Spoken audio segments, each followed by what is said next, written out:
പഹൽഗാം ഭീകരാക്രമണത്തിന് മറുപടിയായി പാകിസ്ഥാനിലെ ഭീകരകേന്ദ്രങ്ങളെ ലക്ഷ്യമിട്ട് നടത്തിയ തിരിച്ചടിക്ക് ഇന്ത്യൻ സൈന്യം നൽകിയ പേരാണ് ഓപ്പറേഷൻ സിന്ദൂർ.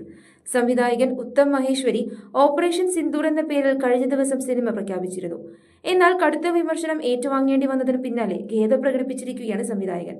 ആരുടെയും വികാരങ്ങളെ വ്രണപ്പെടുത്താനോ പ്രകോപിപ്പിക്കാനോ ഉദ്ദേശിച്ചല്ല ചിത്രം പ്രഖ്യാപിച്ചതെന്ന് ഉത്തം മഹേശ്വരി പ്രസ്താവനയിൽ അറിയിച്ചു.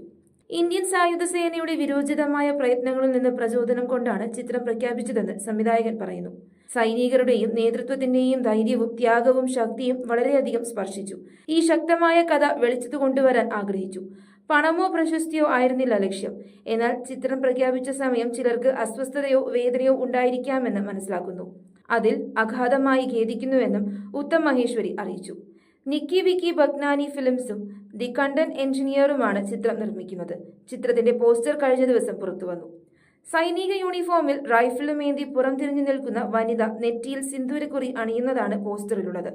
ഭാരത് മാതാ കി ജയ് എന്ന ത്രിവർണയിൽ എഴുതിയിരിക്കുന്നതായും പോസ്റ്ററിൽ കാണാം. ചിത്രത്തിലെ അഭിനേതാക്കളടക്കമുള്ള മറ്റു അണിയറ പ്രവർത്തകരുടെ വിവരങ്ങൾ പുറത്തുവിട്ടിട്ടില്ല.